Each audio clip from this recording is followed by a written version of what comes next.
ఒక వ్యక్తిగత స్పందన. ప్రియమైనవార్లారా, ఈరోజు మీతో ఒక అత్యంత ప్రాముఖ్యమైన సత్యాన్ని పంచుకోవడానికిక్కడ ఉన్నాను. ఇది మన జీవితాల సారాంశాన్ని, మన నిత్యత్వాన్ని ప్రభావితం చేసే సత్యం. మనం ఈ సువార్తను గురించి వినడమే కాదు, దానికి ఎలా స్పందించాలో కూడా అర్థం చేసుకోవడం చాలా ముఖ్యం. బైబిల్ చెబుతుంది, మనమందరం పాపం చేశాం, మనం దేవుని పరిపూర్ణమైన నీతి ప్రమాణాలను అందుకోలేకపోయాం. దీని పర్యవసానం ఏమిటంటే, పరిశుద్ధుడైన దేవుని నుండి మనం వేరుపడిపోయాం. ఇది ఒక సాధారణ సత్యం కాదు, హృదయాన్ని గుచ్చుకునే వాస్తవం. మనలో ఎవ్వరూ పరిపూర్ణులు కాదు, మనందరికీ దేవుని నుండి దూరమయ్యామనే భావన ఉంటుంది.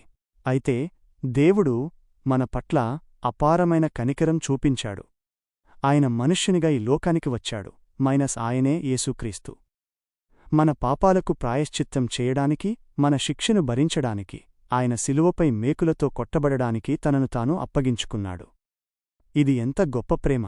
మన పాపాల కోసం, మన దోషాల కోసం నిరపరాధి అయిన దేవుడు తన ప్రాణాన్ని త్యాగం చేశాడు. ఈ గొప్ప సత్యాలను కేవలం తెలుసుకోవడం సరిపోదు, మనం వాటికి వ్యక్తిగతంగా స్పందించాలి.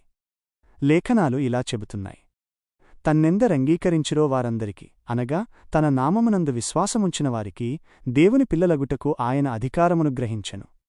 దీని అర్థం స్పష్టంగా ఉంది. మనం కేవలం యేసును గురించి తెలుసుకోవడమే కాదు, ఆయన్ను మన జీవితాల్లోనికి ఆహ్వానించాలి, ఆయనపై నమ్మకం ఉంచాలి. ప్రియమైన స్నేహితులారా, ఈ ఆధ్యాత్మిక వెలుగుకు మీరు ఎలా స్పందిస్తారు? మీ హృదయంలో నిజంగా యేసును అంగీకరించడానికి మీరు సిద్ధంగా ఉన్నారా? మీరు ఈ క్రింది సాధారణ ప్రార్థన ద్వారా మీ స్పందనను వ్యక్తపరచవచ్చు. యేసువా, నేను పాపినని, నన్ను నేను రక్షించుకోలేనని ఎరుగుదును. నా పాపశిక్ష భరించుటకై శిలువపై మరణించినందుకు నీకు స్తోత్రము. మిమ్మును నా ప్రభువుగా, నా రక్షకునిగా స్వీకరిస్తున్నాను. నా జీవితాన్ని నీ స్వాధీనం చేసుకుని నీవు కోరుకునే వ్యక్తిగా నన్ను చేయుము.